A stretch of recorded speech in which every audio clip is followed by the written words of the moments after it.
நண்பர்கள் அனைவருக்கும் வணக்கம். செவன்த்து தமிழில் இயல் 4 தான் பார்க்க போகிறோம். இயல் 4ல் என்ன இருக்குன்னு பார்த்தீங்கன்னா, ஃபஸ்ட்டு கலங்கரை விளக்கம். பெரும்பானாற்று படையில் கடியலூர் உருத்திரங்கண்ணனார், பெரும்பானாற்று படையில் கடியலூர் உருத்திரங்கண்ணனார் அவர்கள் வந்து பாடினது. அடுத்து வந்து பார்த்திங்கன்னா கவின்மிகு கப்பல் வந்து பார்த்திங்கன்னா அகநானூரில் மருதன் இளநாகனார் அவங்க பாடினது. அடுத்து வந்து பார்த்திங்கன்னா தமிழரின் கப்பற்கலை வந்து பார்த்திங்கன்னா கப்பல் கட்டுமானத்தை பற்றி சொல்லக்கூடிய இதை வந்து பார்த்திங்கன்னா தமிழரின் கப்பற்கலை. அடுத்து வந்து பார்த்திங்கன்னா ஆழ்கடலின் அடியில் இலக்கிய வகை சொற்கள். ஓகேங்களா, இதை பற்றி அந்த இயலில் பார்க்க போகிறோம். ஃபஸ்ட் வந்து பார்த்திங்கன்னா கலங்கரை விளக்கம் பெருமானாற்று படையுடையது. பாட்டுரை தலைவர் வந்து பார்த்தீங்கன்னா தொண்டைமான் இளந்திரையனார் அவரை பற்றி பாடக்கூடியது.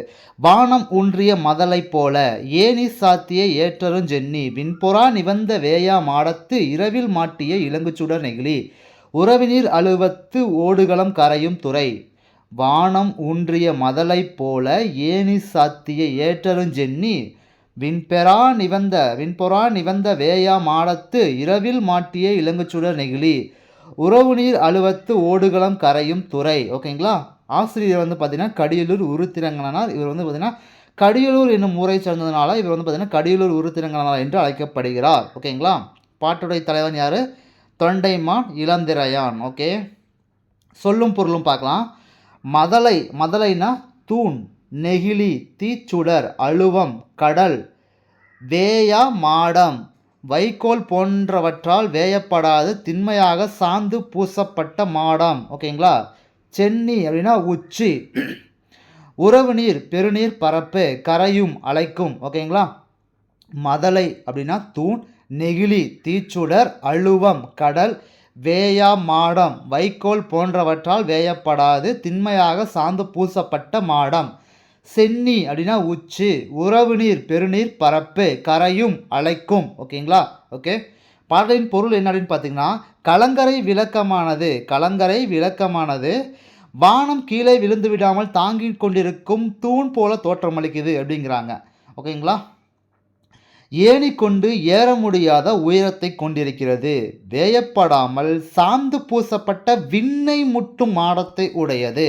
அம்மாடத்தில் இரவில் ஏற்றப்பட்ட எரியும் விளக்கு கடலில் துறை அறியாமல் கலங்கும் மரக்கலங்கள்னா கப்பல், மரக்கலங்களை தன் துறை நோக்கி அழைக்கிறது அப்படின்னு சொல்கிறாங்க. ஓகேங்களா, நூல்வெளி பார்ப்போம். நூல்வெளி என்ன கொடுத்துருக்காங்கன்னு பார்த்தீங்கன்னா, கடியலூர் உருத்திரங்கண்ணனார் வந்து பார்த்தீங்கன்னா சங்ககால புலவர். இவர் கடியலூர் என்னும் ஊரில் வாழ்ந்தவர். அதனால தான் வந்து பார்த்தீங்கன்னா கடியலூர் உருத்திரங்கண்ணனார் என்று அழைக்கப்படுகிறார். இவர் 10 பாட்டில் வந்து பார்த்தீங்கன்னா பெரும்பானாற்று படை மற்றும் பட்டினப்பாலை ஆகிய நூல்களை வந்து இயற்றிருக்காரு. ஓகேங்களா, பெரும்பானாற்று படை, பட்டினப்பாலை. பெரும்பானாற்று படையின் பாட்டுரை தலைவன் யாருன்னு பார்த்தீங்கன்னா தொண்டைமான் இளந்திரையான். பெருமானாற்று படையின் பாட்டுரை தலைவன் தொண்டைமான் இளந்திரையான்.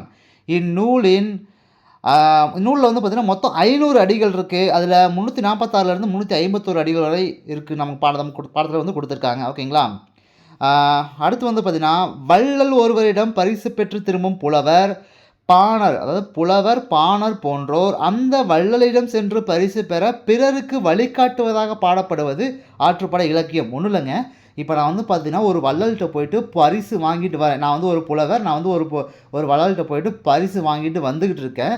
ஸோ என்ன மாதிரி இன்னொரு புலவர் வந்து பார்த்திங்கன்னா பரிசு தேடி வந்து பார்த்திங்கன்னா மன்னனை நோக்கி போயிட்டுருக்காரு, ஏதாவது ஒரு மன்னனை நோக்கி போயிட்டுருக்காரு. ஸோ அப்படி வரக்கூடிய ஒரு புலவரை நான் வந்து பார்த்து நான் என்ன சொல்கிறேன்னு பார்த்தீங்கன்னா, இந்த மாதிரி இந்த இடத்துல ஒரு மன்னன் இருக்காரு, அந்த மன்னன்கிட்ட போனீங்கன்னா இந்த மாதிரி வந்து நிறைய பரிசுகள்லாம் கொடுக்குறாரு. ஸோ அப்படி போகக்கூடிய வழியில் வந்து பார்த்திங்கன்னா இந்த இடத்துல வந்து உணவு கிடைக்கும், இந்த இடத்துல வந்து பார்த்திங்கன்னா தண்ணி கிடைக்கும், இந்த இடத்துல வந்து பார்த்திங்கன்னா உறங்குறதுக்கு இடம் கிடைக்கும் அப்படின்னு சொல்லி வழியெல்லாம் சொல்லி இந்த இடத்துக்கு இப்படி போ அப்படிங்கிற மாதிரி அவரை ஆற்றுப்படுத்தி கூறக்கூடியதான் வந்து பார்த்திங்கன்னா ஆற்றுப்படை இலக்கியம் அப்படின்னு சொல்கிறாங்க. ஓகேங்களா, 10 பாட்டில் மொத்தம் 5 ஆற்றுப்படை இலக்கியங்கள் இருக்குது. ஓகேங்களா, அதை பின்னாடி பார்க்கலாம். இந்த தொண்டைமான் இளந்திரையான் இதில் முக்கியமான பாயிண்ட் என்னென்னா, கடியலூர் உருத்திரங்கண்ணனார் பாடலாசிரியர் வந்து பார்த்தீங்கன்னா கடியலூர் உருத்திரங்கண்ணனார் பெருமானாற்று படை பாடினவர். பெருமானாற்று படை மற்றும் பாடி யாருன்னு பார்த்தீங்கன்னா கடியலூர் உருத்திரங்கண்ணனார். இவர் கடியலூர் என்னும் ஊரை சேர்ந்தவர். இவர் வந்து பார்த்தீங்கன்னா இவர் பாடின பெருமானாற்று படையின் பாட்டுரை தலைவர் என்று பார்த்தீங்கன்னா தொண்டைமான் இளந்திரையான். இவர் வந்து பார்த்தீங்கன்னா காஞ்சிபுரம் திருவைகாவை சேர்ந்தவர். அதாவது திருவைகாங்கிறது காஞ்சிபுரத்தோட பேர் தான். ஓகேங்களா, ஓகே, நெக்ஸ்ட் வந்து என்ன கொடுத்துருக்காங்க, ஆற்றுப்படை இலக்கியங்கள் 5. ஓகே, மொத்தம் 10 பாட்டு நூல்கள் பற்றி இப்போ கொடுத்துருக்காங்க.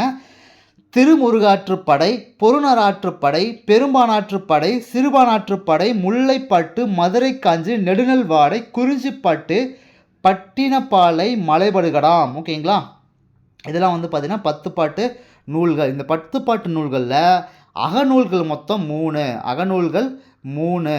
அகநூல்கள் என்னென்னு பார்த்தீங்கன்னா முல்லைப்பாட்டு, குறிஞ்சிப்பாட்டு, பட்டினப்பாலை. முல்லைப்பாட்டு, குறிஞ்சிப்பாட்டு, பட்டினப்பாலை இது எல்லாமே வந்து பார்த்திங்கன்னா அகநூல்கள்.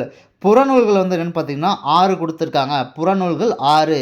அகமா புறமா என்று பரிதவிக்க வைப்பது எதுன்னு பார்த்தீங்கன்னா நெடுநல்வாடை. அதாவது 10 பாட்டில் வந்து பார்த்தீங்கன்னா அகமா புறமா என்ற ஐயத்திற்குரிய நூல் எதுன்னு கேட்டாங்கன்னா அது வந்து பார்த்தீங்கன்னா நெடுநல்வாடை. அதே 8 தொகையில் வந்து பார்த்தீங்கன்னா அகமா புறமா என்று பரிதவிக்க வைப்பது எதுன்னு கேட்பாங்க. அது வந்து பார்த்தீங்கன்னா பரிபாடல். 8 தொகையில் 10 பாட்டில் நெடுநல்வாடை. ஓகேங்களா, ஓகே.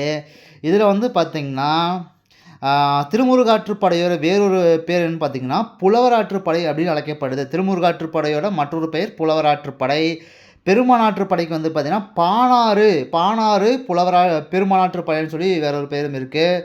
அடுத்து வந்து பார்த்தீங்கன்னா மதுரை காஞ்சிக்கு பெருகோள மதுரை காஞ்சி அதிலே வந்துடும். அடுத்து வந்து பார்த்தீங்கன்னா குறிஞ்சிப்பாட்டுக்கு பெருங்குறிச்சி அப்படின்னு ஒரு பேர் இருக்குது. பட்டினப்பாலை வந்து பார்த்தீங்கன்னா வஞ்சி நெடும்பாட்டு. இது கொஞ்சம் டிஃப்ரெண்ட்டாக இருக்குது, இதை பார்த்துக்கோங்க. ஓகேங்களா, பட்டினப்பாலை வஞ்சி நெடும்பாட்டு அப்படின்னு அழைக்கப்படக்கூடியது. மலைபடுகடாம் வந்து பார்த்தீங்கன்னா கூத்தராற்றுப்படை என்று அழைக்கப்படக்கூடியது. ஓகேங்களா, ஓகே. மொத்தம் வந்து பார்த்தீங்கன்னா ஆற்றுப்படை இலக்கியங்கள் 5. ஓகேங்களா, ஓகே. நெக்ஸ்ட்டு வந்து என்ன அப்படின்னு பார்த்தீங்கன்னா வேறு என்ன கொடுத்துருக்காங்க இதில். Okay, Thondaiman, Ilanthiraiyan. Okay okay okay okay அடுத்து வந்து பார்த்திங்கன்னா ஆற்றுப்படை நூல்கள் 5 பார்த்தோங்களா. அதில் ஆற்றுப்படை என்று பெயர் பெற்ற நூல்கள் எத்தனை கேட்டாங்கன்னா அதில் வந்து 4. ஆற்றுப்படை என்று பெயர் பெற்ற நூல்கள் வந்து 4. 10 பாட்டில் குறைந்த அடிகளை கொண்ட நூல் எதுன்னு பார்த்தீங்கன்னா நெஞ்சாற்றுப்படை என்று அழைக்கப்படக்கூடிய முல்லைப்பாட்டு தான்.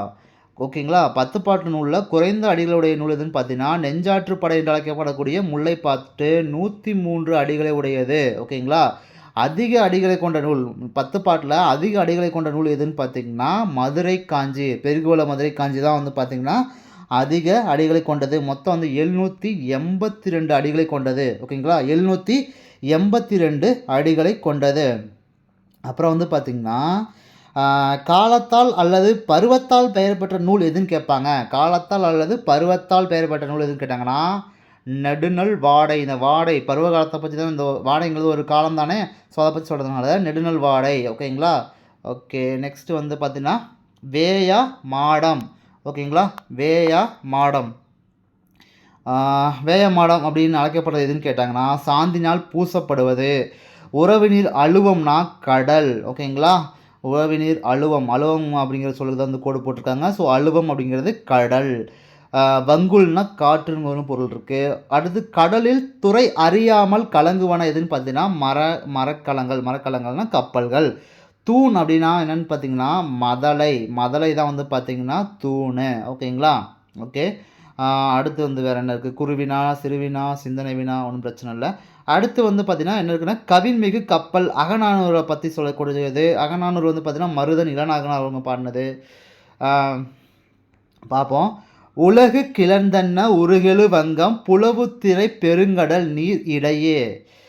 அதாவது உலகு கிளர்ந்தன்ன உருகெழு வங்கம். இந்த ஃபர்ஸ்ட் லைன் நல்லா பார்த்துக்கோங்க, ஏன்னா இது ஆல்ரெடி கேட்டிருக்காங்க. ஓகேங்களா, உலகு கிளர்ந்தன்ன உருகெழு வங்கம் புலவுத்திரை பெருங்கடல் நீர் இடை போல இரவும் எல்லையும் அசைவு இன்றாகி விரைவு செலல் இயற்கை வங்குல் ஆட்ட கோடு உயர் திணிமணல் அகன்துறை நீகான் மாட ஒள்ளேரி மருங்கு அறிந்து ஒய்ய. மருதன் இளநாகனா அவங்களோடது. ஓகேங்களா, மருதத்திணையில் வந்து பார்த்தீங்கன்னா 35 பாடலை பாடியிருக்காரு. சொல்லும் பொருளும் பார்ப்போம். உருனா அழகு. உருவம் வந்து அழகாக இருக்குது. ஸோ உரு வந்து அழகுன்னு ஞாபகம் வச்சுக்கோங்க. போலனா பிளக்க. வங்குல்னா காற்று. நீகான் அப்படின்னா நாவாய் ஓட்டுபவன். வங்கம்னா கப்பல். எள்ளுனா பகல். கோடு உயர்னா கரை உயர்ந்த. மாட ஒள்ளேரினா கலங்கரை விளக்கம். மாட ஒள்ளேரி கலங்கரை விளக்கம். உரு அழகு போல பிளக்க வங்குள் காற்று நீகா நாவாய் ஓட்டுபவன் வங்கம் கப்பல் எல் பகல் கோடு உயர் கரை உயர்ந்த மாட ஒள்ளேரி கலங்கரை விளக்கம். ஓகேங்களா, இது பாடலோட பொருள் என்ன கொடுத்துருக்காங்க பார்த்துக்கோங்க. உலகம் புடைபெயர்ந்தது போன்ற அழகு பொருந்திய தோற்றத்தை உடையது நாவாய். உலகம் வந்து புடைபெயர்ந்தது போன்ற தோற்றத்தை உடையது தான் வந்து பார்த்தீங்கன்னா நாவாய். அது புலால் நாற்றமுடையது. கொஸ்டின் என்னன்னு கேட்டாங்கன்னா புலால் நாற்றமுடையது எதுன்னு கேட்பாங்க. அது வந்து பார்த்தீங்கன்னா கடல் தான் வந்து பார்த்தீங்கன்னா புலால் நாற்றமுடையதுன்னு சொல்லி கொடுத்துருக்காங்க. அலை வீசும் பெரிய கடலின் நீரை பிளந்து கொண்டு செல்லும் இரவும் பகலும் ஓரிடத்தும் தங்காமல் வீசுகின்ற காற்றானது நாவாயை அசைத்து செலுத்தும். ஓகேங்களா. உயர்ந்த கரையை உடைய மணல் நிறைந்த துறைமுகத்தில் கலங்கரை விளக்கத்தின் ஒளியால் திசை அறிந்து நாவாய் ஓட்டுபவன் நாவாய் செலுத்துவான் அப்படின்னு சொல்கிறாங்க. ஓகேங்களா. இதில் முக்கியமானது என்னன்னு பார்த்தீங்கன்னா இதுதான். மருதன் இளநாகனார் சங்ககால புலவர்கள் ஒருவர். ஓகே. கலித்தொகையின் மருதத்திணையில் இது வந்து பார்த்தீங்கன்னா கலித்தொகை அவர் வந்து பாடினது. கலித்தொகையின் மருதத்திணையில் வந்து 35 பாட்டை பாடியிருக்காருன்னு சொல்கிறாங்க. மருதத்திணை பாடுவதில் வல்லவர் என்பதால் மருதன் இளநாகனார் என்று அழைக்கப்படுகிறார். அகநானூறு 8 தொகை நூல்களில் ஒன்று. ஆமாம். புலவர் பலரால் பாடப்பட்ட 400 பாடல்களை கொண்டது. இந்நூலினை நெடுந்தொகை என்றும் அழைப்பர். இந்நூலோட 255வது பாடல் வந்து இங்கே கொடுத்துருக்காங்க. ஓகேங்களா. ஓகே. மொத்தம் வந்து பார்த்தீங்கன்னா இந்த அகநானூறு வந்து பார்த்தீங்கன்னா மொத்தம் 145 புலவர்களால் பாடப்பட்டது. ஓகேங்களா. அகநானூறு 145 புலவர்களால் பாடப்பட்டது. தொகுத்தவர் யாருன்னு பார்த்தீங்கன்னா உருத்திர சன்மர். தொகுப்பித்தவர் வந்து பார்த்தீங்கன்னா பாண்டியன் உக்கிர பெருவெழுதி. கடவுள் வாழ்த்து பாடினது யாருன்னு பார்த்தீங்கன்னா பாரதம் பாடிய பெருந்தேவனார். மேக்ஸிமம் அவங்க தான் பாடுவாங்க. அடுத்து வந்து பார்த்திங்கன்னா வேறு என்ன கொடுத்துருக்காங்க, வேறு ஒன்றும். ஓகே. நற்றிணை குறுந்தொகை 500 பதிற்று பரிபாடல் கலித்தொகை அகநானூறு புறநானூறு. ஓகேங்களா. ஓகே. ஃபஸ்ட்டு வந்து என்ன அப்படின்னு பார்த்தீங்கன்னா ஓகே 8 தொகை நூல்கள் வந்து பார்த்தீங்கன்னா அகநூல்கள் மொத்தம் 5. 8 தொகை நூல்களில் அகநூல்கள் வந்து எத்தனை இருக்குதுன்னு பார்த்தீங்கன்னா 5 இருக்குது. ஓகேங்களா. அகநூல்கள் 5. அப்புறம் புறநூல்கள் வந்து பார்த்திங்கன்னா 2. அகமா புறமா என்று பரிதவிக்கக்கூடியது வந்து பார்த்திங்கன்னா பரிபாடல் 1. ஓகேங்களா. அகமும் புறமும் கலந்த நூல் அப்படிங்கிறது சொல்லுவாங்க. ஓகே. புறநூல்கள் என்னன்னு பார்த்தீங்கன்னா பதிற்று புறநானூறு தான். பதிற்று புறநானூறு 2 வந்து பார்த்திங்கன்னா புறப்பொருள் சம்மந்தவது. பரிபாடல் வந்து பார்த்திங்கன்னா அகமா புறமா அப்படின்னு பரிதவிக்க வைப்பது. மற்றது எல்லாமே வந்து பார்த்திங்கன்னா அகம் சார்ந்த நூல்கள். ஓகேங்களா. நற்றிணை வந்து பார்த்தீங்கன்னா அடி வந்து பார்த்தீங்கன்னா 4 to 8 நற்றிணை. குறுந்தொகை வந்து நற்றிணை வந்து பார்த்தீங்கன்னா 9 to 12 வந்து பார்த்தீங்கன்னா நற்றிணை. குறுந்தொகை வந்து பார்த்தீங்கன்னா 4 to 8. ஐங்குறுநூறு வந்து பார்த்தீங்கன்னா 3 to 6. ஓகேங்களா. ஓகே. நெக்ஸ்ட் என்ன கொடுத்துருக்காங்க, வங்கம்னா கப்பல், வங்குள்னா காற்று. ஓகே. இயற்கை வங்குள் ஆட்ட அடிகோடிட்ட பொருள் வந்து பார்த்தீங்கன்னா வங்குள்னா காற்று. ஓகே. மக்கள் வந்து பார்த்தீங்கன்னா டேஷ் ஏரி, அதில் வந்து வங்கத்தில் ஏரி வெளிநாடு. வங்கம்னா கப்பல். ஓகே. புலால் நாற்றம் வந்துருச்சுங்களா. புலால் நாற்றம் உடையதாக அகநானூறு கூறுவது பார்த்தீங்கன்னா கடல். ஓகேங்களா. கடல் தான் வந்து பார்த்தீங்கன்னா புலால் நாற்றம் உடையது. பெருங்கடல் அப்படின்னா சொல்ல பிரித்தெழுத கிடைப்பது பெருமை ப்ளஸ் கடல். ஓகேங்களா. ஓகே. அடுத்து வந்து பார்த்தீங்கன்னா இன்று ப்ளஸ் ஆகி இன்றாகி. எதுகை இடம் பெறாத இணை. மோனைனா முதலெழுத்து ஒன்றி வருவது, எதுகைனா 2ஆம் எழுத்து ஒன்றி வருவது. ஸோ வந்து பார்த்தீங்கன்னா இங்கேயும் 2ஆம் எழுத்து ஒன்றி வந்திருக்கு, இங்கேயும் 2ஆம் எழுத்து ஒன்றி வந்திருக்கு, இங்கேயும் வந்து ஒன்றி வந்திருக்கு. இதுதான் வந்து பார்த்தீங்கன்னா இப்போ ஆன்சர். ஓகேங்களா. அடுத்து வந்து பார்த்தீங்கன்னா வங்கம் அப்படின்னா கப்பல், நீகான் அப்படின்னா நாவாய் ஓட்டுபவன், எள்ளுனா பகல், மாட ஒள்ளேரினா கலங்கரை விளக்கம். ஓகேங்களா. ஓகே. வேறு என்ன கொடுத்துருக்காங்க. ஓகே. அகநானூறு வந்து பார்த்திங்கன்னா வேறு எங்கெல்லாம் வந்து நம்ம 6th to 12th வரைக்கும் கவர் ஆகுதுன்னு பார்த்திங்கன்னா இங்கே பாருங்கள். மொத்தம் அகநானூறு வந்து புக்கில் வந்து பார்த்திங்கன்னா யார் பாடினது இன்னும் இருக்குது அப்படின்னு பார்த்தீங்கன்னா வீரை வெளியன் தித்தனார் அவரோட பாடல் இருக்குது, அம்மூவனாரோடது இருக்குது, மதுரை மல்லனார் அவங்களோடது இருக்குது, ஔவையார் வந்து பாடினது இருக்குது, மருதன் இளநாகனார் அவர் தான் இப்போ பார்த்தோம். ஓகேங்களா. இப்போ வந்து பார்த்தீங்கன்னா சொல்ல வந்த கருத்தை உள்ளுரை இறைச்சி வழியாக உரைப்பது அகநானூற்று பாடல்களின் சிறப்பு. ஸோ முக்கியமானதுங்க. சொல்ல வந்த கருத்தை உள்ளுரை இறைச்சி வழியாக உரைப்பது தான் வந்து பார்த்தீங்கன்னா அகநானூறு பாடல்களின் சிறப்புன்னு கொடுத்துருக்காங்க. அடுத்து வந்து பார்த்திங்கன்னா வீரை வெளியன் தித்தனாரோட பாட்டு தான் இது வந்து பார்த்தீங்கன்னா பெருங்கடல் முகந்த இருங்கிளை கொன்மு. இதை மட்டும் ஃபஸ்ட் லைன் நல்லா பார்த்துக்கோங்க. நெக்ஸ்ட் வந்து திணை குறிஞ்சி திணை இரவில் சிறைப்புறமாக தொழில் சொல்லியது. ஓகே. இங்கே வந்து பார்த்தீங்கன்னா கொன்முனா மேகம், விசும்புனா வானம், சமர்னா போர். இந்த இது சமம்னா போர் நல்லா பார்த்துக்கோங்க. சமம் போர். அரவம்னா ஆறாவாரம், ஆயம்னா சுற்றம்.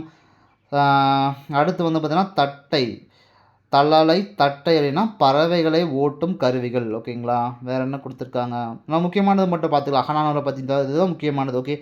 அகநானூறு மொத்தம் 145 புலவர்கள் பாடப்பட்டதுன்னு கொடுத்துருக்காங்க. அகநானூறு 145 புலவர்கள் பாடப்பட்டது. மொத்தம் 3 இதாக பிரிச்சிருக்காங்க. களிற்று யானை நிறை, மணிமேடை பாவலர், நித்திலக்கோவை. களிற்று யானை நிறை வந்து பார்த்திங்கன்னா 120 பாடல் கொண்டது. மணிமேடை பாவலர் 180, நித்திலக்கோவை வந்து பார்த்திங்கன்னா 100, 120, 180, 100. ஓகே. அது 3 டைப்ஸாக பிரிச்சிருப்பாங்க. அடுத்து வந்து பார்த்திங்கன்னா நெடுந்தொகை 400 என்ற சிறப்பு பெயரும் இதுக்கு உண்டு அப்படின்னு சொல்கிறாங்க. நெடுந்தொகை 400 அப்படிங்கிற சிறப்பு பெயரும் உண்டு. வீரை வெளியன் தித்தனார் பாடிய ஒரே ஒரு பாடல் தான் இங்கே பாடப்பகுதியில் கொடுத்துருக்காங்க. ஓகேங்களா. இதில் வந்து பார்த்திங்கன்னா ஃபஸ்ட்டு நம்ம எப்போதுமே வந்து பார்த்திங்கன்னா குறிஞ்சி தான் மொழி வைப்போம். இங்கே வந்து பார்த்திங்கன்னா பாளைய மொழி வச்சு பாடியிருக்காரு. எப்படின்னு பார்த்திங்கன்னா பாலை, குறிஞ்சி, முல்லை, மருதம், நெய்தல். ஓகேங்களா. பாலை வந்து பார்த்திங்கன்னா ஒற்றைப்படை எண்கள் ஃபுல்லாக வந்து பார்த்திங்கன்னா பாலையில் வரும். மொத்தம் 200 பாட்டு. குறிஞ்சி வந்து பார்த்திங்கன்னா 2, 8. இந்த சீரீஸ் நல்லா பார்த்துக்கோங்க. 2, 8, 12, 18 இது எல்லாமே வந்து பார்த்திங்கன்னா குறிஞ்சி. முல்லை வந்து பார்த்திங்கன்னா 4, 14, 24 மொத்தம் 40 கொடுத்துருக்காங்க. மருதம் வந்து பார்த்திங்கன்னா 6. ஓகேங்களா. ஆற்றுல தண்ணி போனால் தான் நம்ம வந்து விவசாயம் பண்ண முடியும். ஓகேங்களா. அப்போ 6, 16, 26, 36 அந்த மாதிரி ஞாபகம் வச்சுக்கோங்க. நெய்தல் வந்து பார்த்திங்கன்னா 10, 20, 10 ரூபாய்க்கு நெய் வாங்கிட்டு வரோம் அப்படின்னு ஞாபகம் வச்சுக்கோங்க. 10, 20, 30, 40 ஸோ அந்த மாதிரி கொடுத்துருக்காங்க. ஓகேங்களா. களிற்று யானை நிறை, மணிமேடை பாவலர், நித்திலக்கோவை 120, 180, 200 இது 120, 180, 100. ஓகேங்களா. மொத்தம் 400 பாடல்கள் கொண்டது. அடுத்து வந்து பார்த்திங்கன்னா வேறு என்ன கொடுத்துருக்காங்க. ஓகே. அம்முனோட பாட்டு கொடுத்துருக்காங்க. பெருங்கடல் வேட்டத்து சிறுகுடி பரதவர் இருங்களி சிறுவின் உலா அது செய்த வெண்கல் ஒப்பின் கொள்ளை சாற்றி. ஸோ இந்த மாதிரி கொடுத்துருக்காங்க. இதெல்லாம் வந்து அந்த ஸ்கூல் புக் அப்போ படிக்கும்போது இன்னும் டெப்த்தாக பார்ப்போம். இப்போ வந்து பார்த்திங்கன்னா இதெல்லாம் அங்கங்கே இருக்குங்கிறத பற்றி நம்ம சொல்லியிருக்கோம். ஓகேங்களா. ஓகே. நெக்ஸ்ட்டு வந்து பார்த்திங்கன்னா வேட்டம் அப்படின்னா மீன் பிடித்தல். வேட்டைக்கு போகிறோம் அப்படின்னு சொல்லுவாங்களா. அந்த காட்டுக்கு வேட்டைக்கு போவோம். ஆனால் இங்கே வந்து கடலுக்கே வேட்டைக்கு போகிறாங்க. மீன் பிடித்தல். ஓகேங்களா. களினா உப்பங்களி. அந்த லீ வந்து சிறப்புலி. செருனா வயல். ஓகேங்களா. செய்யினாலும் வயல் தான். செய் வயல். ஓகே. கொள்ளைனா விலை. கொள்ளை விலைக்கு விற்கிறாங்கடா அப்படின்னு சொல்லுவாங்க. அந்த மாதிரி தான். கொள்ளை விலை. என்றுள் அப்படின்னா சூரியனின் வெப்பம். உமணர்னா உப்பு வணிகர்கள். ஓகேங்களா. உமணர்னா உப்பு வணிகர். ஞமலினா நாய். வெறிய அஞ்சிய. மதற்கயல் அழகிய. மதற்கயல்னா அழகிய கயல் வந்து அழகாக இருக்காங்கன்னு ஞாபகம் வச்சுக்கோங்க. அழகிய மீன். புனவன்னா காணவன். புனவன்னா காணவன். அல்லல்னா சேரு. பகடுனா எருது. எருமை கடனுங்கிற மாதிரி பழைய புக்கெலாம் கொடுத்துருப்பாங்க. பகடுனா எருமை கடன் கொடுத்துருப்பாங்க. இங்கே வந்து எருதுன்னு கொடுத்துருக்காங்க. ஓகேங்களா. எல்வளைனா ஓகே. நெக்ஸ்ட் என்ன கொடுத்துருக்காங்க. உப்புக்கு மாற்றாக நெல்லை தந்து உப்பினை பெற்றுக்கொள்ள வாரீரே. அதான் வணிகத்தை பற்றி சொல்லக்கூடியது தான். ஓகேங்களா. இலக்கண குறிப்பு பாருங்கள். பெருங்கடல். பெருமை ப்ளஸ் கடல்னு பிரிப்போமா. பண்பு தொகை. உலா அது அப்போ வந்துருச்சு. ஸோ செய்யுளி செலபடை. சொல்லி செலபடை. வந்து சொல்லி செலபடை. ஓகேங்களா. ஓகே. சொல்லும்போம்ல அதான் சொல்லி செலபடை. ஓகே. பழங்காலத்தில் தமிழ்நாட்டில் சந்தைக்குரிய உற்பத்தி பொருளாக உப்பு விளங்கியது. ஸோ முக்கியமானதை பார்த்துக்குங்க. பழங்காலத்தில் தமிழ்நாட்டில் சந்தைக்குரிய உற்பத்தி பொருளாக உப்பு விளங்கியது. உப்பு விளையும் களத்திற்கு அளம் என்று பெயர். ஸோ ரொம்ப முக்கியமானதுங்க. அளம் வந்து பார்த்திங்கன்னா உப்பு விளைய களத்துக்கு தான் வந்து பார்த்திங்கன்னா அளம் அப்படின்னு சொல்லி பேர் அப்படிங்கிறாங்க. ஓகேங்களா. பிற நிலங்களில் கிடைக்கும். ஓகேங்களா. பிற நிலங்களில் கிடைக்கும் பொருள்களை உமணர்கள் உப்பிற்கு பண்டமாற்றாக பெற்றார்கள். உமணர்கள்னால் உப்பு வணிகர்கள். ஓகேங்களா. ஓகே. அடுத்து வந்து உப்பங்களினா என்ன கொடுத்துருக்காங்கன்னு பார்த்தீங்கன்னா கடலுக்கு அருகில் மணல் திட்டுகளில் கடலில் தேங்கியிருக்கும் பகுதிக்கு உப்பங்களி. ஓகே, இந்த தூத்துக்குடி பக்கம்லாம் நிறைய பார்க்கலாம். ஓகேங்களா. கடல் நீரை பாத்திகளில் தேக்கி வெயிலில் ஆவியாக்கி உப்பு படிவதற்கு ஏற்ற வகையில் அமைக்கப்பட்ட இடத்தை உப்பளம். ஓகேங்களா. உப்பங்களி, உப்பளம் இதெல்லாம் நல்லா பார்த்துக்கோங்க. ஓகேங்களா. கடல் தேங்கி இருக்கும் பகுதிக்கு உப்பங்களின்னு பேர். ஓகேங்களா. அந்த இதை வந்து பார்த்தீங்கன்னா ஆவியானதுக்கு அப்புறம் வந்து பார்த்தீங்கன்னா அது படிவதற்கு அந்த இது பண்ணி கொண்டு வந்துருவாங்கள்ல. ஸோ அந்த மாதிரி வச்சு உப்பளம் அப்படின்னு சொல்கிறாங்க. ஓகேங்களா. உப்பளம், உப்பங்களி. ஓகே.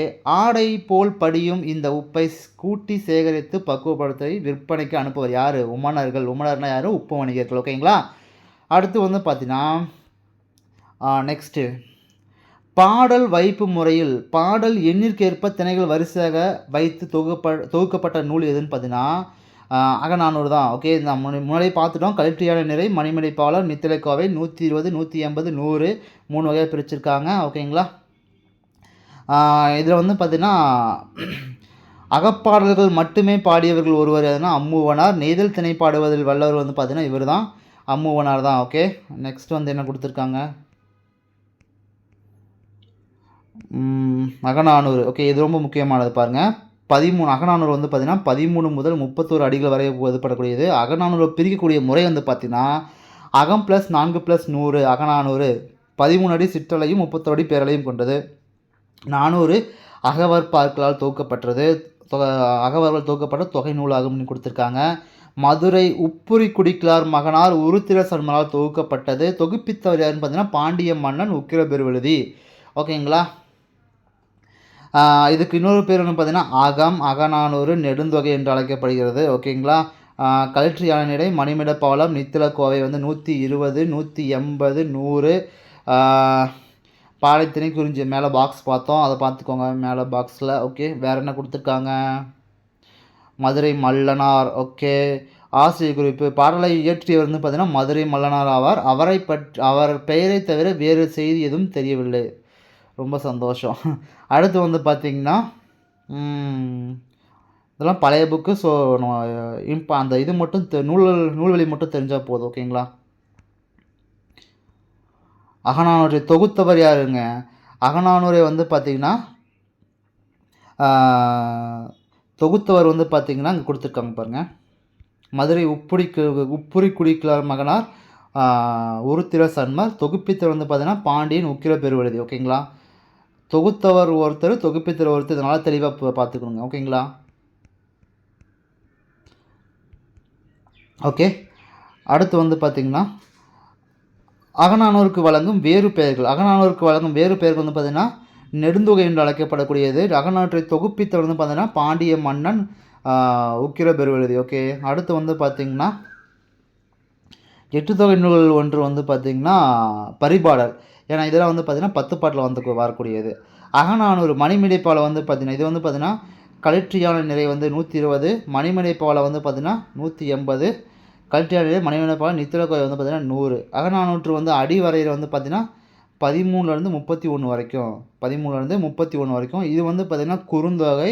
இது வந்து பார்த்திங்கன்னா நற்றிணையை பற்றி குறிக்கக்கூடியது. 9 to 12 வந்து நற்றிணை, 4 to 8 வந்து பார்த்திங்கன்னா குறுந்தொகை, 13 to 31 வந்து பார்த்திங்கன்னா அகநானூறு. ஓகேங்களா. அதே தான் திரும்பவும் கொடுத்துருக்காங்க பழைய புக்கில் இருக்கக்கூடியது. Okay, correct. Okay okay okay okay okay Avvaiyar பாடினது.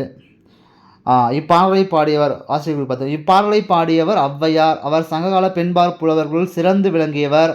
அதியமான் நெடுமான் அஞ்சி என்னும் குறுநில மன்னனுடன் ஆழ்ந்த நட்பு கொண்டவர். அம்மன்னனின் அவைக்கள புலவராக திகழ்ந்தவர். நீண்ட நாள் வாழ செய்யும் அமிழ்தத்தை ஒத்ததோர் அரிய நெல்லிக்கனியை தான் உண்ணாது அதியமான் அவ்வைக்கு ஈந்து மகிழ்ந்த செய்தியை புறநானூற்றால் அறியலாம். ஓகே, வேறு என்ன கொடுத்துருக்காங்க? அவ்வளோதான். வெள்ளி வீதியாரை பற்றி ஒரு டேட்டாஸ் கொடுத்துருக்காங்க. வெள்ளி வீதியார் வந்து பார்த்திங்கன்னா சங்க காலத்தில் வாழ்ந்த பெண்பார் புலவர்கள் ஒருவர் ஆவார். கரிகாலன் மகள் ஆதிமந்தி என்பவள் தன் கணவனை தேடி. இது ஒரு சின்ன ஒரு இதுங்க, ஒரு ஸ்டோரி மாதிரி இருக்கும், பார்த்துக்குங்க. வெள்ளி வீதியார் சங்க காலத்தில் வாழ்ந்த பெண்பார் புலவர்கள் ஒருவர். கரிகாலன் மகள் ஆதிமந்தி என்பவள் தன் கணவனை தேடி அலைந்தது போல இவளும் தன் கணவனை தேடி அலைந்தாள் என்பதனை சங்க பாடல்கள் சிலவற்றில் காண்கிறோம். வெள்ளி வீதியார் கணவனை தேடி அலைந்த செய்தி நமக்கு பாடமாக வந்துள்ளது. ஔவையார் பாடலில் காண்கிறோம். ஓகே, நெக்ஸ்ட்டு இவர் பாடியதாக குறுந்தொகையில் வந்து பார்த்தீங்கன்னா 8 பாட்டு பாடியிருக்காங்க. நற்றினியில் வந்து பார்த்தீங்கன்னா 2 பாட்டு பாடியிருக்காங்க. ஸோ இதெல்லாம் வந்து டேட்டாஸ். திருவள்ளுவர் மாலையில் ஒன்று கொடுத்துருக்காங்க. நெக்ஸ்ட்டு வந்து பார்த்திங்கன்னா ஓகே, அகநானூறு முடிஞ்சுங்க. தமிழரின் கப்பற்கலை. ஓகேங்களா, தமிழரின் கப்பற்கலை ரொம்ப முக்கியமானது. நலியிரு முன்னீர் நாவாய் ஓட்டி வழிதொழில் ஆண்ட உறவோன் மருக புறப்பாடல், அதாவது புறநானூறு வெண்ணிக்குய தருப்பாட்டு. களம் தந்த பொற்பரிசம், அதுவும் வந்து பார்த்தீங்கன்னா புறநானூறு தான். கண்ணடைனா கரிமுகாம்பி பரிமுக ஓகே சாரி கண்ணடைனா அந்த இதில் வரக்கூடியது, அந்த அதாவது செதுக்கினதுக்கப்புறம் ஒரு ஓவியம் இருக்குல்ல, அந்த பார்த்திங்கன்னா தெரியும் மரத்துலலாம், அந்த இதான் வந்து பார்த்திங்கன்னா கண்ணடைமோ. தச்சு முலாம் அப்படின்னு பார்த்திங்கன்னா நம்ம ஸ்கேல் யூஸ் பண்ணுற ஸ்கேலு தச்சு முலாம். கரிமுகாம்பி பரிமுகாம்பின்னா அந்த கப்பலில் வந்து பார்த்திங்கன்னா முகப்பில் வந்து பார்த்திங்கன்னா அந்த யானையோட உருவம் குதிரையோட உருவம்லாம் வச்சுருப்பாங்க. ஸோ அதுதான் வந்து பார்த்திங்கன்னா அது. ஓகேங்களா, நெக்ஸ்ட்டு வந்து பார்த்திங்கன்னா வணிகத்தை வந்து 3 வகைன்னு சொல்கிறாங்க. கடலில் தரைவழி பயணம், நீர்வழி பயணம், வான்வழி பயணம். முக்கியமான பாயிண்ட் மட்டும் சொல்கிறேன், அப்படியே பார்த்துட்டு ஃபாலோ பண்ணிட்டு வந்துருங்க. ஓகேங்களா, உலகு கிளர்ந்தன ஒருகெழு வங்கம், இதில் உள்ள வந்து ஸ்டேட்மெண்ட் கொடுத்துருப்பாங்க, அதுதான் இங்கே. உலகு கிளர்ந்தன ஒருகெழு வங்கம் சொல்கிறது பார்த்தீங்கன்னா அகநானூறு. அருங்கலம் தரியர் நீர்மிசை நிவக்கும் பெருங்கல வங்கன்னு சொல்கிறது 10 தரியர் நீர் வந்து 10 ரூபா ஞாபகம் வச்சுக்கோங்க, 10 ரூபா பாட்டிலுங்க ஞாபகம் வச்சுக்கோங்க. களஞ்சை கம்மியர், அது வந்து பார்த்திங்கன்னா மணிமேகலை சொல்லக்கூடியது. ஓகேங்களா, தொல்காப்பியம், அது வந்து பார்த்திங்கன்னா முன்னீர், அதாவது கடற்பயணத்தை முன்னீர் வழக்கம்னு சொல்கிறது எந்த நூல்னு பார்த்தீங்கன்னா தொல்காப்பியம் தான். கடல் பயணத்தை முன்னீர் வழக்கம்னு சொல்கிறது தொல்காப்பியம். ஓகேங்களா, வேறு என்ன கொடுத்துருக்காங்க, கடலோடு கால்வல் நெடுந்தேர் கடலோடும் நாவாயும் ஓடா நிலத்து. ஓகேங்களா, இது வந்து பார்த்திங்கன்னா திருக்குறளில் வரக்கூடியது. திருவள்ளுவர் காலத்திலேயே பெரிய கப்பல்கள் இருந்தது அப்படிங்கிற செய்தியை வந்து சொல்லக்கூடியது. ஓகேங்களா, பூம்புகார் துறைமுகத்திலிருந்து கப்பல்கள் மூலம் பொருட்கள் ஏற்றுமதியும் இறக்குமதியும் செய்யப்பட்டன அப்படிங்கிறத வந்து எந்த நூல் சொல்லுதுன்னா பட்டினப்பாலை சொல்லுது. பூம்புகார் துறைமுகத்திலிருந்து கப்பல்கள் மூலம் பொருள்கள் ஏற்றுமதியும் இறக்குமதியும் செய்யப்பட்டன என்பதை பட்டினப்பாலை வந்து விரிவாக விளக்குதுன்னு சொல்கிறாங்க. அடுத்து வந்து பார்த்திங்கன்னா உலகு கிளர்ந்தன ஒருகெழு வங்கம் என்று பெரிய கப்பலை வந்து சொல்கிறது எதுன்னு பார்த்தீங்கன்னா அகநானூறு தான் சொல்லுது. இதனையே 10 வந்து பார்த்திங்கன்னா என்ன சொல்லுதுன்னு பார்த்தீங்கன்னா அருங்கலம் தரியர் நீர்மிசை நிவக்கும் பெருங்கலி வங்கம் அப்படின்னு சொல்லி 10 சொல்லுது. ஓகேங்களா, பெரிய கப்பலை பற்றி சொல்லக்கூடிய இந்த ஸ்டேட்மெண்ட்டை கொடுத்துட்டு இந்த ஸ்டேட்மெண்ட் வந்து எதை பற்றி சொல்லுதுன்னா கடலில் போகக்கூடிய ஒரு பெரிய கப்பலை பற்றி சொல்லக்கூடியதுன்னு சொல்லி சொல்கிறாங்க. ஓகேங்களா, ஓகே. அடுத்து சேந்தன் திவாகரம் நிகண்டு வந்து பார்த்திங்கன்னா பல வகையான கப்பல்களின் பெயர்களை வந்து குறிப்பிடுது. ஸோ பல வகையான கப்பல்களின் பெயர்களை குறிப்பிடக்கூடிய நூல் எதுன்னு பார்த்தீங்கன்னா சேந்தன் திவாகரம் நிகண்டு. ஓகேங்களா, ஓகே. அந்த நூல் வந்து பார்த்திங்கன்னா தமிழர்கள் வந்து பார்த்திங்கன்னா கப்பல் கட்டும் கலையில் வந்து சிறந்து விளங்கியிருக்காங்க அப்படிங்கிறத கூட சொல்லக்கூடியது அதுதான். ஓகேங்களா, அடுத்து வந்து பார்த்திங்கன்னா வேறு என்ன, இதுக்கு வந்து பார்த்திங்கன்னா கட்டுமரத்துக்கு எடை குறைந்த பெரிய மரங்களை தான் வந்து பார்த்திங்கன்னா உட்பகுதியை குடஞ்சி எடுத்துகிட்டு தோணியாக வந்து பயன்படுத்தினாங்க. ஸோ தோணிக்கு வந்து பார்த்திங்கன்னா பெரிய மரத்தை வந்து குடஞ்சி யூஸ் பண்ணுறது தான் தோணி, தோண்டப்பட்டதுனால தோணின்னு சொல்லி சொல்கிறாங்க. ஓகே, தோணி, ஓடம், படகு, புனை, மிதவை, தெப்பம். தோணி, ஓடம், படகு, புனை 3 சுழி நெய், மிதவை, தெப்பம் இதெல்லாம் வந்து பார்த்திங்கன்னா சிறிய நீர்நிலையை கடக்க பயன்படுத்தக்கூடியது. களம், வங்கம், நாவா இதெல்லாம் வந்து பார்த்திங்கன்னா பெரிய நீர்நிலையை வந்து பயன்படுத்தக்கூடியது. ஓகேங்களா, ஓகே. அடுத்து ஒரு தெளிவோம் ஒரு பாக்ஸ் கொஸ்டின் கொடுத்துருக்காங்க. ஓகே, நியூசிலாந்து நாட்டின் வெலிங்டன் அருங்காட்சியகத்தில் பழங்கால தமிழ்நாட்டு கப்பல்களில் பயன்படுத்தப்பட்ட மணி ஒன்று இடம்பெற்றுள்ளது. ஒன்றும் இல்லைங்க, பழங்காலத்தில் பயன்படுத்தப்பட்ட மணி வந்து பார்த்திங்கன்னா நியூசிலாந்து நாட்டோட வெலிங்டன் அருங்காட்சியகத்தில் வந்து பார்த்திங்கன்னா இருக்குது அப்படின்னு சொல்கிறாங்க. ஓகேங்களா, தமிழர்கள் அயல் நாடுகளுக்கு கப்பல்களில் சென்றனர் என்பதற்கு இதுவும் ஒரு சான்று அப்படின்னு சொல்லி கொடுத்துருக்காங்க. பிற்கால சோழர்களில் ராசராச சோழனும் ராசேந்திர சோழனும் பெரிய கப்பற்படையை கொண்டு பல நாடுகளை வென்றனர் என்பது பகர்கிறது அப்படின்னு சொல்லி கொடுத்துருக்காங்க. ஓகே, வேறு என்ன கொடுத்துருக்காங்கன்னு பார்த்தீங்கன்னா களஞ்சை கம்மியர் அப்படின்னு சொல்கிறது எதுன்னு பார்த்தீங்கன்னா மணிமேகலை சொல்லுது. ஓகேங்களா, கப்பல் கட்டும் கலையை நன்கு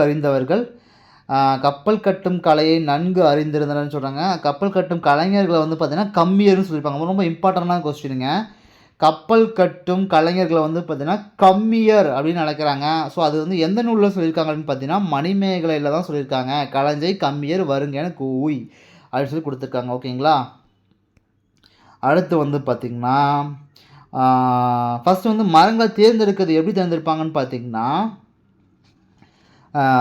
தண்ணீரால் பாதிப்படையாத மரத்தை தான் வந்து சூஸ் பண்ணுவாங்களாமா. ஸோ அந்த மாதிரி வந்து பார்த்திங்கன்னா வேம்பு இலுப்பை புன்னை நாவல் வேப்ப மரம் இலுப்ப மரம் புன்னை மரம் புங்க மரம்னு சொல்லுவாங்களோ அதுதான் அது நாவல் மரம். ஸோ இதை தான் வந்து பார்த்திங்கன்னா யூஸ் பண்ணுவாங்க. அதாவது நீர்மட்ட வைப்பு இருக்க அடியில் வந்து வைக்கக்கூடியது. அதே பக்கவாட்டுக்கு வந்து எதை யூஸ் பண்ணுவாங்கன்னா தேக்கு வெண்தேக்குலாம் பக்கவாட்டுக்கு யூஸ் பண்ணிக்குவாங்க. மரத்தின் வெட்டப்பட்ட பகுதி தான் வந்து பார்த்திங்கன்னா வெட்டுவாய். ஸோ அதை மரத்தை அதாவது ஸோ அப்போ வந்து பார்த்திங்கன்னா நிறத்தை கொண்டு மரத்தின் தன்மையை அறிவர் அப்படின்னு சொல்லுவாங்க. அது மரம் வந்து பார்த்திங்கன்னா ஒரு மாதிரி நல்லா டார்க்காக இருக்கும். அந்த மாதிரி இருந்துச்சுன்னா ஸோ நல்ல ஒரு இது அப்படின்னு சொல்லுவாங்க. ஸோ இளைத்த மரத்தில் காணப்படும் உருவங்கள் வந்து பார்த்திங்கன்னா கண்ணடைன்னு சொல்லுவாங்க. இளைத்த மரத்தில் காணப்படக்கூடிய உருவங்கள் வந்து பார்த்திங்கன்னா கண்ணடை என்று அழைக்கப்படக்கூடியது. ஓகேங்களா. சுழி இருக்க மரத்தெல்லாம் வந்து யூஸ் பண்ண மாட்டாங்க. நீளம் அகலம் உயரம் இதெல்லாம் அளக்கிறதுக்கு வந்து பார்த்திங்கன்னா தச்சுமுலம் அப்படிங்கிற ஒரு நீட்டல் அளவை வந்து யூஸ் பண்ணுறாங்க. ஓகேங்களா. பெரிய படகுகளோட முன்பக்கத்தில் வந்து பார்த்தீங்கன்னா யானை குதிரை அன்னம் அந்த உருவத்தில் வந்து பார்த்தீங்கன்னா அந்த அதுங்களோட தலை இருக்குல்ல பார்த்தீங்களா, அந்த தலைப்பகுதியை மட்டும் வந்து பார்த்தீங்கன்னா அப்படியே வந்து பார்த்தீங்கன்னா வடிவமைச்சிருப்பாங்க. ஸோ அதனால தான் வந்து பார்த்தீங்கன்னா பரிமுக அம்பின்னு சொல்லி கப்பலை வந்து அழைக்கிறாங்கன்னு சொல்லி சொல்கிறாங்க. ஓகேங்களா. அடுத்து வந்து பார்த்தீங்கன்னா மரக்கலங்களையும் பலகைகளையும் ஒன்றோடு ஒன்று இணைக்கும் போது ஓகேங்களா மரங்களை அதாவது பார்த்தீங்கன்னா மரங்களோட பலகைகள் இருக்குல்ல அதை வந்து ரெண்டாக இணைக்கும் போது வந்து பார்த்தீங்கன்னா என்னத்தை யூஸ் பண்ணி இணைப்பாங்கன்னு பார்த்தீங்கன்னா நான் ஃபெவிக்விக்லாம் போட மாட்டாங்க. தேங்காய் நார் பஞ்சு ஸோ அந்த மாதிரி வந்து பார்த்திங்கன்னா நல்லா இது பண்ணி தேங்காய் நார் பஞ்சு ஆகியவற்றில் ஒன்றை வைத்து நன்றாக இறுக்கி ஆணிகளை அரைந்தனர் அப்படின்னு சொல்கிறாங்க. சுண்ணாம்பையும் சணலையும் கலந்து அரைத்து அதில் எண்ணெய் கலந்து கப்பலின் அடியில் பூசுவர். சுண்ணாம்பு சணல் இருக்குல்ல ரெண்டையும் மிக்ஸ் பண்ணி அரைச்சி அது எண்ணெயை ஊற்றி நல்லா கலந்து அடியில் வந்து கப்பலோட அடியில் வந்து பூசுவாங்க அப்படின்னு சொல்கிறாங்க. ஓகேங்களா. இதனால் வந்து கப்பல் பழுதடையாமல் நெடுங்காலம் உழைத்தன்னு சொல்கிறாங்க. இந்த முறையை வந்து இத்தாலி நாட்டைச் சேர்ந்த மார்க்கோ போலோ என்னும் கடற்பயணி வியந்து பாராட்டியிருக்காரு. ஓகேங்களா. இரும்பு ஆணி வந்து பார்த்தீங்கன்னா துருப்பிடிச்சிடும் இல்லைங்களா. ஸோ அந்த மாதிரி வந்து பார்த்தீங்கன்னா துருப்பிடிக்காமல் இருக்கிறதுக்கு மரத்தால் ஆன ஆணி யூஸ் பண்ணிக்கிறாங்க. அந்த ஆணிக்கு பேர் வந்து பார்த்தீங்கன்னா தொகுதி. அந்த ஆணிக்கு பேர் என்னென்னு பார்த்தீங்கன்னா தொகுதி. ஓகேங்களா. அடுத்து காற்றின் உதவியால் செலுத்தப்படும் பாய்மர கப்பல்கள் வந்து பார்த்தீங்கன்னா பெரிய பாய்மரம், திருக்கை பாய்மரம், காண பாய்மரம், கோசு பாய்மரம் அப்படின்னு அழைக்கப்படுது. ஓகேங்களா. அது கட்டக்கூடிய கயிறு வந்து பார்த்தீங்கன்னா ஆஞ்சான் கயிறு, தாம்பாங்கயிறு, வேடாங்கயிறு, பளிங்கை கயிறு, மூட்டங்கயிறு, இளங்கயிறு அப்படின்னு சொல்லி அழைக்கப்படுது. ஒரு முக்கியமான ஸ்டேட்மெண்ட் கொடுத்துருக்காங்க. என்னென்னு பார்த்தீங்கன்னா ஆங்கிலேயர் கட்டிய கப்பல்களை 12 ஆண்டுகளுக்கு ஒரு முறை பழுது பார்க்க வேண்டும். ஆனால் தமிழர் கட்டிய கப்பல்களை 50 ஆண்டுகள் ஆனாலும் பழுது பார்க்க வேண்டிய அவசியம் இல்லை அப்படின்னு சொல்லி வாக்கர் அவர் சொல்லியிருக்காரு. வாக்கர் ஒரு ஆங்கிலேயர் அவர் வந்து சொல்லியிருக்காரு. என்ன சொல்லியிருக்காருன்னா ஸோ பிரிட்டிஷ் கட்டின கப்பலை வந்து பார்த்தீங்கன்னா 12 வருஷத்துக்கு ஒரு டைம் பழுது பார்க்கணும். ஆனால் தமிழர்கள் கட்டின கப்பலை வந்து பார்த்தீங்கன்னா 50 வருஷம் ஆனாலும் பழுது பார்க்க வேண்டிய அவசியம் இல்லைன்னு சொல்லி வாக்கர் சொல்லியிருக்காங்க. ஓகேங்களா. அடுத்து வந்து பார்த்தீங்கன்னா பாய்மர கப்பலின் பாய் கயிறு ஆகியவற்றில் பழுது ஏற்படும் பொழுது அவற்றை மரப்பிசின் கொண்டு இணைச்சிருக்காங்க. மரப்பிசின் கொண்டு இணைத்த என்ற செய்தியை வந்து பார்த்தீங்கன்னா பரிபாடல் சொல்லுதுன்னு கொடுத்துருக்காங்க. பாய்மர கப்பலின் பாய் கயிறு ஆகியவற்றில் பழுது ஏற்படும் பொழுது அவற்றை மரப்பிசின் கொண்டு இணைத்தனர் என்ற செய்தியை வந்து பரிபாடல் வந்து சொல்லுதுன்னு சொல்லியிருக்காங்க. ஓகேங்களா. ஓகே. இங்கே வந்து பார்த்தீங்கன்னா எறா அப்படின்னா அடிமரம், பருமல்னா குறுக்கு மரம், சுக்கான் அப்படின்னா கப்பலை வந்து எந்தெந்த திசைக்கு திருப்பணுமோ ஸ்டியரிங் வீல் மாதிரி. ஓகேங்களா. சுக்கான். நங்கூரம்னா நிலையாக நிறுத்தக்கூடியது தெரியும். சமுக்கு அப்படின்னா திசை காட்டும் கருவிக்கு வந்து சமுக்கு அப்படின்னு பேர். ஓகேங்களா. ஓகே. எறா, பருமல், வங்கு, கூம்பு, பாய்மரம், சுக்கான், நங்கூரம் இதெல்லாம் வந்து பண்ணக்கூடியது. ஓகே. நெக்ஸ்ட்டு வந்து பார்த்தீங்கன்னா கப்பல் சாத்திரம், அது இந்த கப்பல் சாத்திரம் அப்படிங்கிற நூல் தான் வந்து பார்த்தீங்கன்னா இதாக சொல்லியிருக்கு. எறா, பருமல், சுக்கான் இதெல்லாம் சொல்லியிருக்குது. ஓகே, நெக்ஸ்ட் வந்து பார்த்தீங்கன்னா காந்த ஊசி பொருத்தப்பட்ட திசை காட்டும் கருவியாக இருக்கலாம். அது எதுன்னு பார்த்தீங்கன்னா சமுக்கு. சமுக்கு வந்து பார்த்தீங்கன்னா காந்த ஊசி பொருத்தப்பட்ட திசை காட்டும் கருவியாக இருக்கலாம்ங்கிற மாதிரி சொல்லியிருக்காங்க. மாலுமி, மீகாமான், நீகான், கப்பலோட்டி. கப்பலோட்டிங்கிறது யாருங்க? மாலுமி, மீகாமான், நீகான். ஸோ இது மாதிரிலாம் பேர் அவரை வந்து அழைக்கிறாங்க. காற்றின் திசை அறிந்து கப்பலை செலுத்தும் முறையை வந்து பார்த்தீங்கன்னா தமிழர்கள் நன்கு அறிந்திருந்தனர். அந்த செய்தி வந்து பார்த்தீங்கன்னா நளியிரு முன்னீர் நாவாய் ஒட்டி வழிதொழில் ஆண்ட உறவோன் மருக அப்படின்னு சொல்லியிருக்காங்க. புறநானூரில் வெண்ணி குயத்தர் வந்து சொல்லியிருக்காங்க. இங்கே வழிங்கிறது காற்றை குவிக்கக்கூடியது. ஓகேங்களா? ஓகே, நெக்ஸ்ட் வந்து என்ன கொடுத்துருக்காங்க? திசை காட்டும் கருவியை பயன்படுத்தியும் வானில் தோன்றும் விண்மீன்களின் நிலையை வைத்தும் திசை அறிந்து கப்பலை செலுத்தினு கொடுத்துருக்காங்க. கப்பல் ஓட்டும் மாலுமிகள் வந்து சிறந்த வானியல் அறிவையும் பெற்றிருந்தனர். சிறந்த வானியல் கப்பல் ஓட்டும் மாலுமிகள் வந்து பார்த்தீங்கன்னா சிறந்த வானியல் அறிவையும் பெற்றிருந்தனர் சொல்கிறாங்க. கோள்களின் நிலையை வைத்து புயல், மழை போன்றவை தோன்றும் காலங்களையும் கடல் நீர் பொங்கும் காலத்தையும் அறிந்து தகுந்த காலத்தில் கப்பலை செலுத்தினான்னு கொடுத்துருக்காங்க. நெக்ஸ்ட் வந்து பார்த்தீங்கன்னா களம் என்றால் கப்பல், கரைதல் என்றால் அழைத்தல். களம் என்றால் கப்பல், கரைதல் என்றால் அழைத்தல். கப்பலை வந்து அழைக்கும் விளக்கு தான் வந்து பார்த்தீங்கன்னா கலங்கரை விளக்கம் அப்படின்னு சொல்கிறாங்க. கடல் ஆமைகள் இனப்பெருக்கத்திற்காக தகுந்த இடம் தேடி நீண்ட தூரம் பயணம் செய்யும். ஸோ அந்த ஆமையை வந்து வழிகாட்டியாக பயன்படுத்தி கூட வந்து பார்த்திங்கன்னா பயணம் செஞ்சுருப்பாங்க அப்படிங்கிற மாதிரி சொல்கிறாங்க. ஓகேங்களா? பெரிய கப்பல்கள் துறைமுகத்தில் அதாவது பெரிய கப்பல் வந்து பார்த்திங்கன்னா துறைமுகத்துக்கு வந்து பார்த்திங்கன்னா வராது. ஸோ ஏன்னு பார்த்தீங்கன்னா தர தட்டும் அப்படிங்கிறதுக்காக கொஞ்சம் தூரத்தில் நிற்கும்போது அந்த பெரிய கப்பல்லேருந்து ஹார்பருக்கு துறைமுகத்துக்கு வந்து பார்த்திங்கன்னா பொருளெல்லாம் கொண்டு வரணும்னு பார்த்தீங்கன்னா சின்ன சின்ன கப்பலை வச்சு தான் கொண்டு வருவாங்க, மாற்றி எடுத்துகிட்டு வருவாங்க. ஸோ அந்த செய்தியை வந்து பார்த்திங்கன்னா புறநானூரில் வந்து பார்த்திங்கன்னா சொல்லியிருப்பாங்க. களம் தந்த பொற்பரிசம் கலித்தோணியால் கரை சேர்க்குந்து அப்படின்னு சொல்லி கொடுத்துருப்பாங்க புறநானூரில். ஓகேங்களா? வேறு என்ன கொடுத்துருக்காங்க? ஓகே, அவ்வளோதாங்க, வேறு எதுவும் இல்லை. சரியான விடையை தேர்ந்தெடுத்துறதுக்கு தமிழர்கள் சிறிய நீர்நிலையை கடக்க பயன்படுத்துது. ஸோ இது எல்லாமே வந்து பார்த்திங்கன்னா ஒரே மீனிங் தான். ஸோ இதில் வந்து பார்த்திங்கன்னா ஓடம் இதுதான் வந்து பார்த்திங்கன்னா சிறிய நீர்நிலையை கடக்க பயன்படுத்தக்கூடியது. ஓகேங்களா? மற்ற எல்லாமே கடலில் வந்து பயணம் செய்யக்கூடியது. தொல்காப்பியம் கடற்பயணத்தை வந்து பார்த்திங்கன்னா சொல்லுது முன்னீர் வழக்கம் சொல்லுது. கப்பலை உரிய திசையில் திருப்புவதற்கு வந்து பார்த்திங்கன்னா சுக்கான் தான் வந்து பார்த்திங்கன்னா உரிய திசையில் செலுத்துவதற்கு பயன்படுத்தக்கூடியது. ஓகேங்களா? கொடுத்துருக்காங்க பாருங்கள். நம்ம சுக்கான் ஸ்டியரிங் வீல்னு கொடுத்துருக்காங்களா? ஸோ அதை ஞாபகம் வச்சுக்கோங்க. சமுக்குனா திசை காட்டும் கருவி.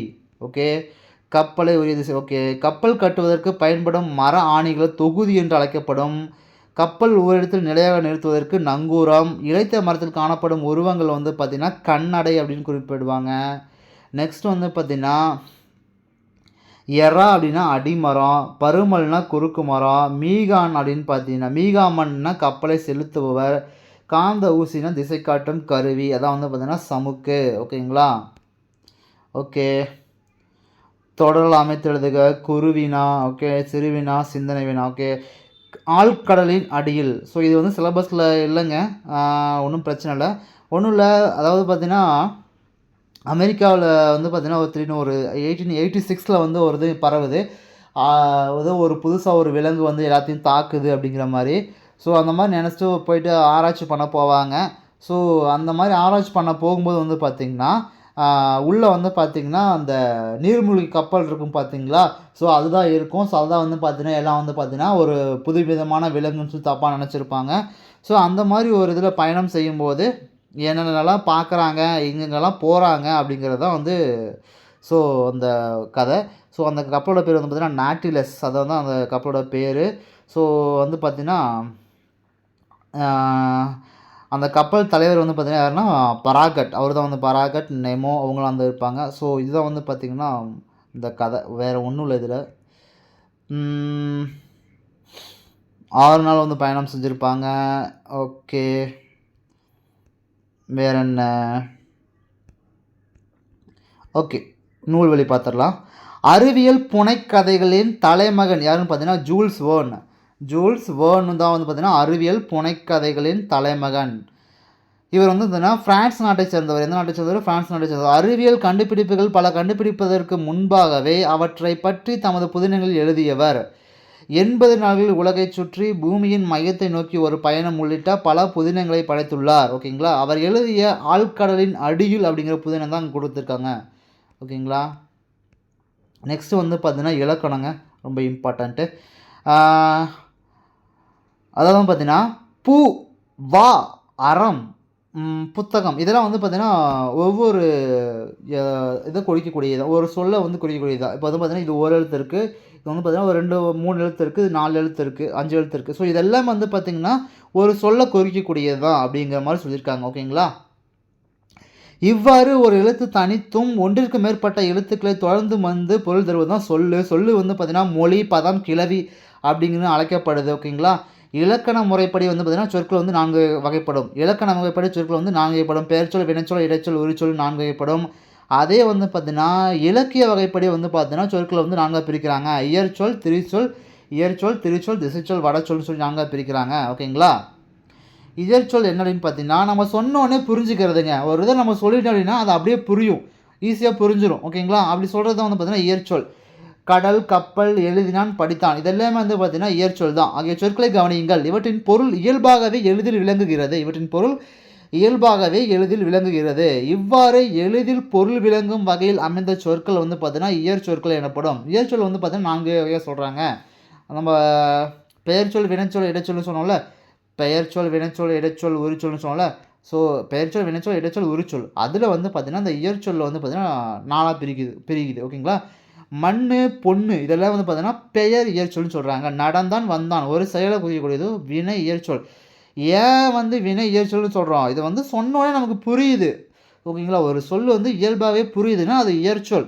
ஸோ அது வந்து வினையை குறிக்கிறதுனால அது வினை இயற்சொல்னு சொல்கிறோம். ஓகேங்களா. அவனை, அவனால் இடைச்சொல்ல வந்து அது அந்த மாதிரி வரக்கூடியது. அவனை, அவனால் இது சொன்னோன்னே புரியுது. ஸோ அது பார்த்தீங்கன்னா அவனை, அவனால் அப்படிங்கிறது ஒரு இடைச்சொல். ஸோ இடை இயற்சொல். ஓகேங்களா. மாநகர் அதுவும் சொன்னோன்னே புரியக்கூடியது. ஸோ அது பார்த்தீங்கன்னா உரி இயற்சொல். ஓகேங்களா. ஓகே. அடுத்து வந்து பார்த்தீங்கன்னா திருச்சொல். திருச்சொல் வந்து பார்த்தீங்கன்னா இலக்கியங்கள் மட்டுமே வந்து பார்த்தீங்கன்னா பயின்று வரக்கூடியது. படித்தவங்களுக்கு அதாவது நல்ல அந்த இலக்கியங்களை வந்து தெரிஞ்சவங்களுக்கு மட்டும்தான் வந்து பார்த்தீங்கன்னா அந்த சொற்கள்லாம் புரியும் அப்படின்னு. அப்போ வங்குல். ஓகேங்களா. இப்போ வங்குல்னா காற்று, அழுவம்னா கடல், சாற்றினான்னா சொன்னான், உருபயன்னா மிகுந்த பயன். ஸோ இது வந்து பார்த்தீங்கன்னா நம்ம ஏதாவது வந்து பார்த்தீங்கன்னா அந்த வேர்டை வந்து இதுக்கான மீனிங் தெரிஞ்சவங்களுக்கு மட்டும்தான் அந்த வேர்டு புரியும். ஸோ அந்த மாதிரி வந்து வரக்கூடியதை வந்து பார்த்தீங்கன்னா திருச்சொல். ஓகேங்களா. இலக்கியங்கள் மட்டுமே பயின்று வரக்கூடியது. இவை முறையே காற்று, கடல், சொன்னான், மிகுந்த பயன் என பொருள் தரும். இவ்வாறு கற்றோருக்கு மட்டுமே விளங்குவதாகவும் இலக்கியங்களில் மட்டுமே பயின்று வருபவையாகவும் அமையும் சொற்கள் தான் வந்து பார்த்தீங்கன்னா திருச்சொற்கள் அப்படின்னு சொல்கிறாங்க. ஓகேங்களா. திருச்சொற்கள் வந்து பார்த்தீங்கன்னா அதே மாதிரி 4 பெயர், வினை, இடை, உரி. ஓகேங்களா. பெயர் திருச்சொல்னா அழுவம், வங்கம். பெயர் திருச்சொல் எடுத்துக்காட்டு அழுவம், வங்கம். இயம்பினான், பயின்றான் அது வந்து வினை திருச்சொல். அன்ன, மான, கடுப்பு அந்த மாதிரிலாம் வரும். அது வந்து பார்த்தீங்கன்னா இடை திருச்சொல். கூர்களி, களி இதெல்லாம் வந்து பார்த்தீங்கன்னா உரி திருச்சொல். ஓகேங்களா. திருச்சொற்களை ஓர் பொருள் குறித்த பல திருச்சொற்கள் எனவும் பல பொருள் குறித்த ஓர் திருச்சொல் எனவும் இரு வகையாக பிரிக்கலாம் அப்படின்னு சொல்கிறாங்க. ஓர் பொருள் குறித்த பல திருச்சொற்கள் எனவும் பல பொருள் குறித்த ஒரு திருச்சொல் எனவும் இரு வகைப்படுத்தலாம். ஓகேங்களா. இங்கே எப்படி சொல்கிறோம் ஏன் அப்படின்னா வங்கம், அம்பி, நாவாய். வங்கம், அம்பி, நாவாய் என கப்பல் இது எல்லாமே வந்து பார்த்தீங்கன்னா கப்பல் அப்படிங்கிற ஒரே ஒரு பொருளை குறிக்கக்கூடியது. ஸோ அதனால் வந்து பார்த்தீங்கன்னா ஒரு பொருள் குறித்த பல திருச்சொற்கள்னு சொல்கிறோம். அடுத்து வந்து பார்த்தீங்கன்னா இதழ் வந்து பார்த்தீங்கன்னா பூவின் இதழ், உதடு, கண்ணிமை, பனையேடு, நாளிதழ் இதெல்லாம் வந்து பார்த்தீங்கன்னா இதழ்னு தான் சொல்லுவோம். ஸோ அப்படி சொல்கிறதுனால இது வந்து பார்த்தீங்கன்னா பல பொருள் குறித்த ஒரு திருச்சொல் அப்படின்னு சொல்கிறோம். ஓகேங்களா. ஓகே. நெக்ஸ்ட்டு திசைச்சொல். திசைச்சொல்ங்கிறது ஒன்றும் இல்லைங்க, வெவ்வேறு பகுதியிலேருந்து நம்ம யூஸ் பண்ணக்கூடிய ஒரு வார்த்தைகள் தான் வந்து பார்த்தீங்கன்னா திசைச்சொல் அப்படின்னு சொல்லுவாங்க. ஓகேங்களா. சாவி, சன்னல், பண்டிகை, ரயில் முதலிய சொற்கள் தமிழ் வழக்கில் இருந்தாலும் இவை தமிழ் சொற்கள் அல்ல. சாவிங்கிறதுலாம் தமிழ் சொல்லே இல்லைங்க. சன்னலுங்கிறது தமிழ் சொல்லே இல்லைங்க. ஓகேங்களா? பண்டிகை, ரயில். ஓகே. பிற மொழிகளிலிருந்து வந்து தமிழில் வழங்கி வருபவையாகும். இவ்வாறு வடமொழி தவிர பிற மொழிகளிலிருந்து வந்து தமிழில் இடம்பெறும் சொற்கள் வந்து திசை சொற்கள் அப்படின்னு சொல்கிறாங்க. முற்காலத்தில் பாண்டிய நாட்டை தவிர தமிழ்நாட்டின் பிற பகுதிகளில் வழங்கிய கேணி, அதாவது கிணறு, பெற்றம்னா பசு போன்றவையும் திசை சொற்களே. கேணிங்கிறது, பெற்றம் இதெல்லாம் வந்து பார்த்தீங்கன்னா திசை சொற்கள், பாண்டிய நாட்டை தவிர. ஓகேங்களா? அடுத்து வந்து பார்த்தீங்கன்னா வடச்சொல். வருடம், மாதம், கமலம், விடம், சக்கரம் முதலிய சொற்கள் தமிழில் வழக்கில் இருந்தாலும் இவை தமிழ் சொற்கள் அல்ல. இவை வடமொழி எனப்படும் சமஸ்கிருத மொழி சொற்கள் ஆகும். இவ்வாறு வடமொழியிலிருந்து வந்து தமிழில் இடம்பெறும் சொற்கள் வந்து பார்த்தீங்கன்னா வடச்சொற்கள் எனப்படும். வடச்சொற்களை தற்சமம், தற்பவம் என இரு வகையாக பிரிப்பார். வடச்சொற்கள் வந்து எப்படி பிரிப்பாங்கன்னா தற்சமம், தற்பவம் சொல்லி 2 வகையாக பிரிக்கிறாங்க. கமலம், அலங்காரம் என வடமொழியில் இருப்பது போன்று தமிழ் எழுதுவதை தற்சமம் அப்படிங்க. இருக்கிற மாதிரி அப்படியே எழுதுனீங்கன்னா, அதுக்கு சமமாக எழுதுனீங்கன்னா தற்சமம்ங்க. கமலம், அலங்காரம் என வடமொழி இருப்பது போன்றே தமிழ் எழுதுவதை வந்து தற்சமம் என்பர். லக்ஷ்மி என்பது லக்குமி என்றும், விஷம் என்பதை விடம் என்றும் தமிழ் எழுத்துக்களால் மாற்றி எழுதுவதை வந்து பார்த்தீங்கன்னா தற்பவம் அப்படின்னு சொல்லி சொல்கிறாங்க. ஓகேங்களா? ஓகே. நெக்ஸ்ட்டு வந்து பார்த்தீங்கன்னா எல்லாருக்கும் எளிதில் பொருள் விளங்கும் சொல் வந்து பார்த்தீங்கன்னா இயற்சொல். பல பொருள் தரும் ஒரு சொல் வந்து பார்த்தீங்கன்னா திருச்சொல். ஓகேங்களா? பல பொருள் தரும் ஒரு சொல் வந்து பார்த்தீங்கன்னா திருச்சொல். வடமொழி அப்படிங்கிற அழைக்கப்படுதுன்னு பார்த்தீங்கன்னா சமஸ்கிருதம். ஓகேங்களா? இயற்சொல் வந்து பார்த்தீங்கன்னா சோறு, ஸோ இயற்சொல் தான். திருச்சொல் வந்து பார்த்தீங்கன்னா அழுவம், அழுவம்னா கடல், வங்குல்னா காற்று, ஸோ அந்த இதெல்லாம் வந்து பார்த்தீங்கன்னா திருச்சொல். திசைச்சொல் வந்து பார்த்தீங்கன்னா பெற்றம்னா பசு, கேணினா கிணறு, அப்படி இது வரக்கூடியதான் வந்து பார்த்தீங்கன்னா திசைச்சொல். வடச்சொல் வந்து பார்த்தீங்கன்னா ரத்தம், ரயில், ஸோ அதெல்லாம் வந்து பார்த்தீங்கன்னா வடச்சொல் அப்படிங்கிறாங்க. ஓகேங்களா? தற்சமம், தற்பவம். தற்சமம்னா அப்படி எழுதக்கூடியது. கமலம், தற்சமம்க்கு எடுத்துக்காட்டு கமலம். அலங்காரம் தற்பவத்துக்கு எடுத்துக்காட்டு. லக்ஷ்மி வந்து லக்குமின்னு எழுதுறது, விஷத்தை வந்து விடம் எழுதுறது தான் தற்பவம். ஓகேங்களா? ஓகே. குருவினான், சிறுவினா. நெக்ஸ்ட்டு சொல்ல கேட்டு எழுதுக. பெருந்திரளான மக்களையும் பொருள்களையும் கப்பல்கள் ஏற்றிச் செல்ல கப்பல்கள் ஏற்றிச் செல்லும். ஓகே. காற்றின் உதவியால் செலுத்தப்படுபவை பாய்மர கப்பல்கள்.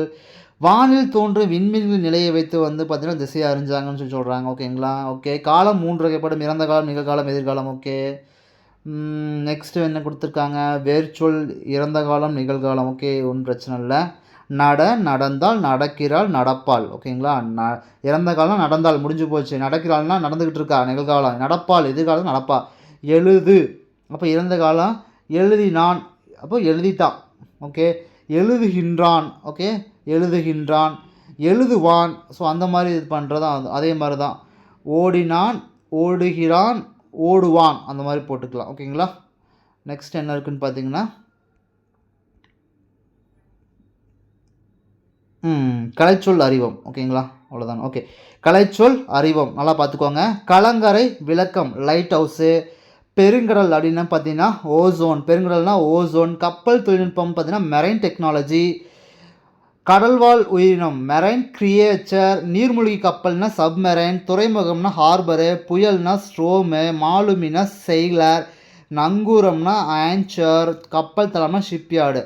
கலங்கரை விளக்கம் லைட் ஹவுஸு. பெருங்கடல் வந்து பார்த்தீங்கன்னா ஓசோன். கப்பல் தொழில்நுட்பம் வந்து பார்த்தீங்கன்னா மெரைன் டெக்னாலஜி. கடல்வாழ் உயிரினம் வந்து பார்த்தீங்கன்னா மெரைன் கிரியேச்சர். நீர்மூழ்கி கப்பல் சப்மரைனு. துறைமுகம்னா ஹார்பரு. புயல்னா ஸ்ட்ரோமு. மாலுமினா செயிலரு. நங்கூரம் அப்படின்னு பார்த்தீங்கன்னா ஆன்ச்சர். கப்பல் தளம்னு பார்த்தீங்கன்னா ஷிப்யார்டு. ஓகேங்களா? ஓகே. ஒரு ரிவிஷன் கரெக்டாக பார்த்துடலாம். என்னென்ன அப்படின்னு பார்த்தீங்கன்னா ஃபஸ்ட்டு வந்து என்ன பார்த்தோம்? ஓகே. கலங்கரை விளக்கம் பார்த்தோம். கலங்கரை விளக்கத்தில் வந்து பார்த்தீங்கன்னா கலிலுர் உருத்திரங்கனார் பற்றி பார்த்துருப்போம். கலிலுர் உருத்திரங்கனார். ஓகே. நெக்ஸ்ட்டு வந்து அவர் வந்து யாரை பார்த்து பெருமானாற்றுப்படை இருக்கக்கூடியது பட்டினப்பாளையம் வந்து அவர் தான் பாடியிருப்பார். தொண்டைமான் இளந்தரனாரை பற்றி பாடினது. ஓகே. ஆற்றுப்படை 10 பாட்டை பற்றி பார்த்தோம். நெக்ஸ்ட் வந்து என்ன இருக்குது? கவின்மிகு கப்பல் அகநானூறு நெடுந்தொகையை பற்றி, அதாவது நெடுந்தொகை என்று அழைக்கப்படக்கூடியது. மருதன் இளநாகனார் அவங்க பாடினது. ஓகேங்களா? மருதன் இளநாகனார். மருதத்தில் வந்து 35 பாட்டு பாடியிருப்பார். 8 தொகை நூல்கள் என்னென்னு பார்த்தோம். அகம் புறம் அகமா புறமா அதெல்லாம் பார்த்தோம். நெக்ஸ்ட்டு வந்து பார்த்திங்கன்னா நெக்ஸ்ட்டு என்ன பார்த்துருப்போம், நெக்ஸ்ட்டு வந்து ஓகே வீரை வெளியின் தித்தனார் அவங்கள பற்றி பார்த்துருப்போம். அகநானூரில் வந்து பார்த்திங்கன்னா இது ரொம்ப இம்பார்ட்டண்ட்டு. 145 புலவர்கள் பாடினது. கல்வியான நிறை மணிமிட பவள நித்தலக்கோவை 120, 180, 100 நெடுந்தொகை நானூறு என்று அழைக்கப்படக்கூடியது. வீரை வெளியின் தித்தனார் ஒரே ஒரு பாட்டு. ஓகே. பாலை வந்து பார்த்திங்கன்னா 1, 3, 5 ஒற்றைப்படை 200 பாட்டு இருக்கக்கூடியது. குறிஞ்சி வந்து பார்த்திங்கன்னா 2, 8, 12, 18 ஸோ 80 பாட்டு. முல்லை மருதம் நெய்தல் பாலை முல்லை வந்து பார்த்திங்கன்னா 4 முள். மருதம் வந்து ஆற்றுல தண்ணி போனால் தான் விவசாயம் பண்ண முடியும் 6. நெய்தல் வந்து பார்த்திங்கன்னா 10 ரூபா நெய். ஓகே. அகநானூறு அடுத்து வேறு நம்ம அம்முவனாரை பற்றி கொடுத்துருக்காங்க. வேறு என்ன பார்த்தோம் நம்ம? ஓகே. இதெல்லாம் பார்த்தது தான். Okay okay okay. அடுத்து நெக்ஸ்ட்டு என்ன பார்த்துருக்கோம்னு பார்த்தீங்கன்னா நெக்ஸ்ட்டு என்ன பார்த்தோம்? ஓகே. இதுவும் டேட்டாஸ் வெள்ளி வீதி. ஓகே. ஒன்றும் பிரச்சனை இல்லை. கவின்மிகு கலங்கரை தமிழின் கப்பல் வந்து எப்படி கட்டுவாங்க அதெல்லாம் பார்த்தோம்.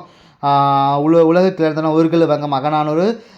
அருங்கலம் தரியர் நீர்மிசை நிவக்கும் அது வந்து பார்த்திங்கன்னா 10 களஞ்சை கம்மியர்னு சொல்லுறது மணிமேகலை. ஓகே. நெக்ஸ்ட்டு வந்து பார்த்திங்கன்னா என்ன பார்த்துருக்கோம்? ஓகே. ஒன்றும் பிரச்சனை இல்லை. ஓகேங்க. ஒரே ஒரு கொஸ்டின் மட்டும் கேட்குறேன், ஆன்சர் பண்ணுங்கள். கப்பல் கட்டுறவங்கள வந்து பார்த்திங்கன்னா மணிமேகலை நூல் வந்து பார்த்திங்கன்னா என்னன்னு குறிப்பிடுது. ஓகேங்களா? கப்பல் கட்டுபவங்கள மணிமேகலை நூல் வந்து என்னன்னு குறிப்பிடுது அப்படின்னு சொல்லி நம்ம கமெண்ட் பண்ணுங்கள். பிடிச்சிருந்தா லைக் பண்ணுங்கள், ஷேர் பண்ணுங்கள். ஓகே. Thank you to all.